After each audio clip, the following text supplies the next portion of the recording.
Have you ever been told that spending too much time alone makes you strange, antisocial, maybe even broken? The truth is the opposite. People who like being alone are not lonely. They carry hidden strengths that most of the world can't even see. What looks like solitude is actually power. And today we'll uncover 5 strengths that make people who like to be alone not just different, but rare and unstoppable. Stay with me, because by the end you may realize that what others call weakness has been your greatest strength all along. For centuries, solitude has been misunderstood. In a world that celebrates noise, speed, and constant connection, choosing to be alone is often judged as strange or even unhealthy. But the truth is, some of the greatest minds in history sought solitude, not because they were broken, but because they were strong. Carl Jung, the father of analytical psychology, once said, "Loneliness does not come from being alone, but from being unable to communicate the things that seem important to you." In other words, solitude is not isolation, it is clarity. The Stoics knew this too. Marcus Aurelius, emperor of Rome, would retreat into silence to reflect and regain balance, writing, "Nowhere can man find a quieter or more untroubled retreat than in his own soul." For him, being alone wasn't emptiness, it was power, a chance to sharpen the mind and strengthen the spirit. And today, the science agrees. Psychologists have found that people who are comfortable spending time alone tend to show higher levels of creativity, independence, and self-awareness. They don't fear silence, they don't run from it, they use it. That's why people who like being alone carry a set of hidden strengths that most of the world can't see. Strengths that make them rare. Strengths that make them powerful. And in this video, we'll uncover the 5 that define them most. Strength 1. Loyalty. When you first meet someone who enjoys being alone, they may seem distant or even hard to approach. They don't surround themselves with dozens of acquaintances. They don't chase crowds, and they don't fill their lives with endless noise. But here's what most people don't realize. Because their circle is small, their loyalty runs deep. For someone who values solitude, friendship, and love are never casual. They don't waste energy on shallow bonds. If you are part of their life, it's because you matter. And once you've earned their trust, you'll find it is one of the rarest gifts you can receive. Think about it. The extrovert may have 100 contacts, but the introvert will have a handful. And for those few, they will stand unshakably firm. They won't betray you for convenience.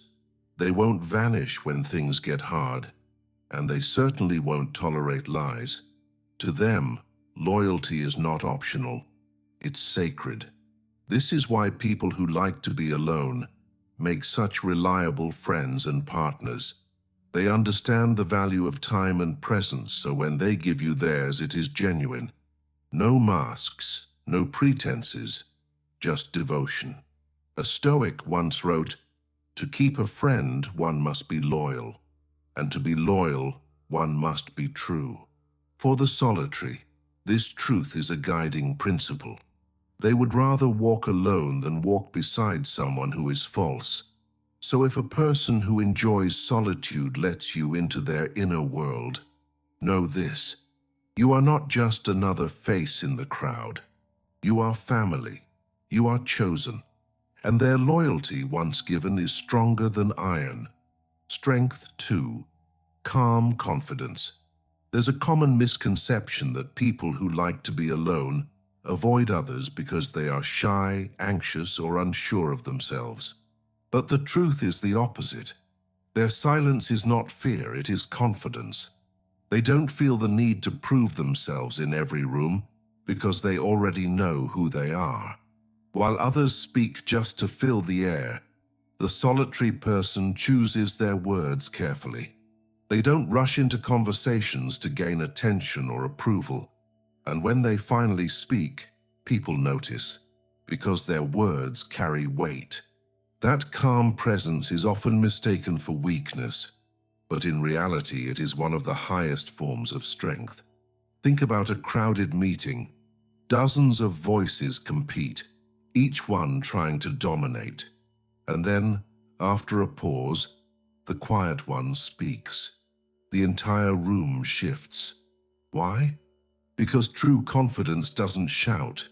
It whispers, and everyone leans in to listen. People who like to be alone have mastered this kind of calm confidence. They have thought things through. They understand themselves deeply. They don't need validation to feel secure, because their approval comes from within. Marcus Aurelius once wrote, "It never ceases to amaze me. We all love ourselves more than other people, but care more about their opinion than our own." The solitary flips this truth. They don't fear being judged because their sense of worth doesn't live in the crowd. It lives in their own clarity. So if you see someone who enjoys solitude sitting quietly, don't mistake their silence for weakness. It is calm confidence, the kind that doesn't need to prove, doesn't need to impress, and doesn't need to beg for acceptance. Because the strongest people are not always the loudest. Sometimes they are the quietest in the room. Strength 3. Comfort in solitude. For many people, being alone feels unbearable. The silence becomes noise.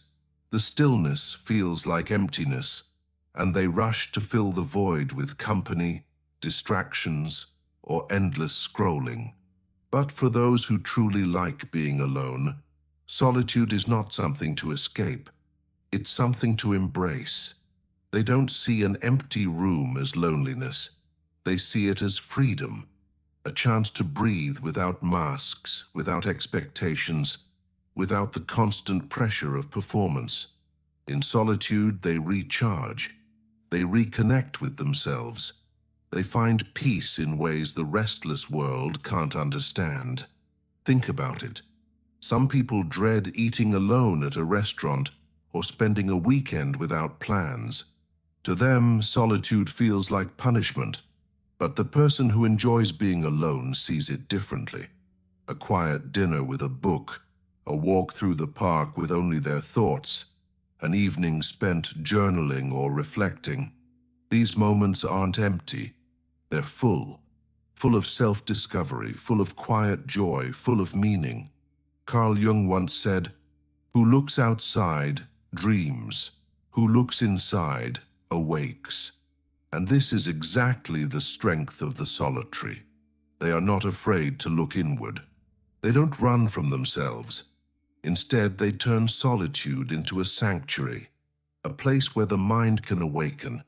So while the world rushes from noise to noise, the one who finds comfort in solitude walks calmly through silence, smiling, because they know what others don't, that peace is not found in the crowd but within, and that is not weakness, that is mastery. Strength. 4. Value of time. There is one resource more precious than money, status, or recognition, and that is time. Most people spend it carelessly, giving it away to endless conversations, empty commitments, and meaningless distractions. But people who like being alone understand something vital. Time is sacred. They know that every hour invested shapes their life. That's why they guard it so carefully. They choose where to spend it and with whom. They don't waste it on people who drain them or on pursuits that bring no growth.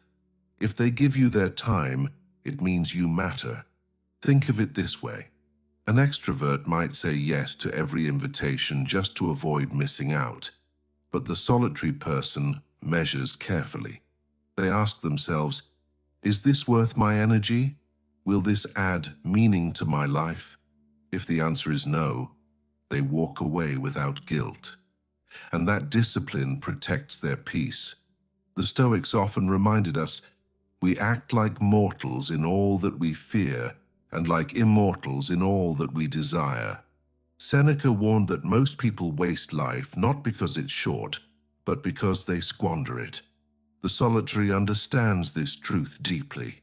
They treat time as a treasure, not as something to be thrown away. That's why when you're with them, you feel their presence.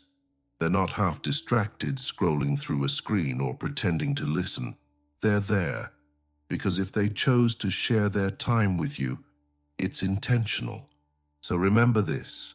If someone who values solitude gives you their time, they're not giving you minutes, they're giving you a piece of their life. And there is no gift greater than that. Strength. 5. Strong boundaries. In today's world, everything pushes us to overshare. Social media turns private life into public performance, and people are praised not for what they protect, but for what they reveal. Yet those who like being alone move differently. They understand something rare, the power of boundaries. For them, not everything is meant for everyone. They know exactly what belongs to the public and what belongs only to themselves. They can smile in the spotlight, but when the moment ends, they retreat into the safety of their inner world, where not everyone is invited. This doesn't mean they are cold or distant. It means they are careful. They know that peace grows best behind walls, and they guard that peace fiercely. They don't allow just anyone to walk into their personal space, because they understand that letting the wrong energy in can destroy balance. Think of it like a garden. Left open, anyone can trample it, uproot the flowers, and poison the soil. But with a gate, only those who are trusted may enter. People who like solitude build these gates, not out of fear, but out of wisdom. Marcus Aurelius once wrote, "The happiness of your life depends upon the quality of your thoughts." And solitude is the fortress that protects those thoughts. By setting boundaries, they protect their minds, their emotions, and their freedom. So if someone who values solitude chooses to let you in, take it as the highest compliment, because for them, privacy is sacred, and the key to their inner world is not given lightly. The world often fears silence. It fills every empty space with noise, distraction, and endless demands. But those who like being alone have discovered something precious, that solitude is not a weakness to be cured, but a shield to be cherished. Psychologists today confirm what philosophers knew centuries ago. Solitude sharpens the mind. It allows for reflection, creativity, and balance. It is in silence that the artist finds vision, the thinker finds clarity, and the soul finds peace. Marcus Aurelius reminded himself, people look for retreats for themselves in the country, by the coast, or in the hills, but nowhere can man find a quieter or more untroubled retreat than in his own soul. The solitary lives this truth daily. They don't run from themselves, they sit with themselves, and that's where they draw their strength. And this is the heart of it. Liars, manipulators, and the noise of the world all thrive on reaction. They want you restless, distracted, and dependent. But solitude protects you. It grounds you. It teaches you to listen before speaking, to reflect before acting, and to guard your peace as your greatest treasure. So the 5 hidden strengths we've uncovered: loyalty, calm confidence, comfort in solitude, valuing time, and strong boundaries are not random traits. They are the natural result of living in alignment with solitude. They are the marks of someone who no longer fears silence, but transforms it into power. Now you know the truth. People who like being alone are not empty, broken, or strange. They are loyal to the few who truly matter. They carry a calm confidence that doesn't need the crowd. They find peace where others find fear. They treat time as sacred, and they protect their personal space with wisdom. These 5 hidden strengths make them rare. They are not defined by loneliness. They are defined by clarity, depth, and power. In a world addicted to noise, the one who can walk calmly through silence is unstoppable. So if you recognize yourself in these strengths, don't doubt them, embrace them. Because what others call weakness is, in truth, your greatest gift. Not lonely, unstoppable. If this message speaks to you, tap like, subscribe to Stoic Spring, and share it with someone who needs it. And in the comments, write just 3 words: I embrace solitude.